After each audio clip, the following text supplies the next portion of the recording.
Saat kecil, aku sering berkelana di kebun samping rumah.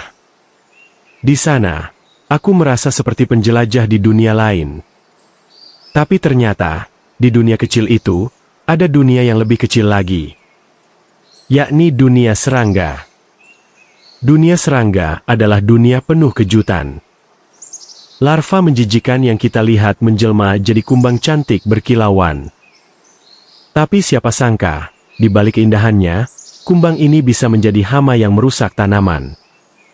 Dan lebih ironisnya lagi, kumbang yang dulu berlimpah ini kini mulai sulit ditemukan. Kepik emas, makhluk mungil dengan kilau menyerupai logam mulia, kini perlahan menghilang dari alam.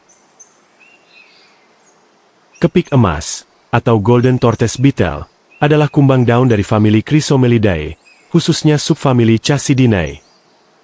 Mereka dikenal karena bentuk tubuhnya yang pipih dan transparan di bagian tepi, dengan warna mengilap seperti emas. Ada dua spesies yang dikenal dengan nama ini. Pertama adalah Aspidimorpha sanctae crucis, endemik Asia Tenggara, termasuk Indonesia. Kedua adalah Charidotella sexpuncata, yang umum ditemukan di Amerika. Meskipun mirip, keduanya bisa dibedakan dari bentuk dan tekstur elytra atau penutup sayapnya. Charidotella cenderung lebih halus, sementara Aspidimorpha punya permukaan lebih kasar dengan tonjolan kecil. Kepik emas hidup di tumbuhan menjalar seperti ubi jalar, morning glory, dan bindweed, yang sering dianggap gulma. Baik larva maupun kumbang dewasa memakan daun, terutama bagian tepi dan bawah, meninggalkan lubang-lubang kecil. Spesies ini sangat aktif di musim hujan, saat tumbuhan inangnya tumbuh subur. Mereka akan pindah ke petak tumbuhan yang baru, untuk memberi makan keturunan mereka sekaligus menghindari serangan parasit.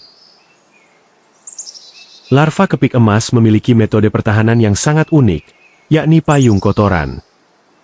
Ya, mereka mengumpulkan sisa ekskresi dan kulit pergantian tubuh mereka, lalu membentuknya menjadi perisai yang disebut fecal shield. Perisai ini digerakkan menggunakan organ khusus di bagian belakang tubuh, disebut anal fork. Fungsi utamanya adalah menyamarkan dan menakut-nakuti predator seperti burung, semut, dan tawon parasit. Salah satu ancaman utama larva adalah tawon dari genus Tetrastichus, yang meletakkan telur di dalam tubuh larva. Ketika menetas, larva tawon akan memakan inangnya dari dalam, sebuah kematian perlahan yang mengerikan. Kepik emas bertelur dalam kapsul khusus bernama ootheca, yang biasanya diletakkan di bawah daun. Telur menetas dalam 6-9 hari, tergantung suhu dan jenis tumbuhan inang. Untuk usianya, kepik emas jantan hidup sekitar 64 hari, sementara kepik emas betina bisa mencapai 84 hari. Mereka mulai kawin saat berumur sekitar 33 hari, biasanya di akhir musim panas, agar telur mereka menetas tepat saat musim hujan dimulai. Karena dianggap hama, kepik emas sering dibasmi menggunakan insektisida. Tapi sesungguhnya, mereka tidak seberbahaya hama penggerak batang atau akar yang bisa menyebabkan kerusakan lebih besar. Ironisnya, kepik emas justru semakin langka, terutama karena penggunaan pestisida yang berlebihan dan rusaknya habitat alami mereka. Bahkan eksploitasi oleh manusia untuk diperjualbelikan juga ikut mempercepat penurunan populasinya. Di platform online, kepik emas dijual dengan harga yang beragam. Mungkin terlihat sepele, tapi jika permintaan meningkat, dan nilai ekonominya dimodifikasi dengan klaim khasiat, maka bisa berujung pada eksploitasi yang tak terkendali. Sebagian orang berpendapat, kepik emas adalah hama, tak apa jika punah. Tapi logika itu keliru. Serangga seperti kepik emas telah hidup jauh lebih lama dari manusia. Mereka bukan sekedar pemakan daun, tapi juga bagian penting dari rantai makanan. Mereka menjadi mangsa bagi burung, reptil, bahkan inang bagi serangga parasit. Jika satu mata rantai hilang, seluruh ekosistem bisa terganggu.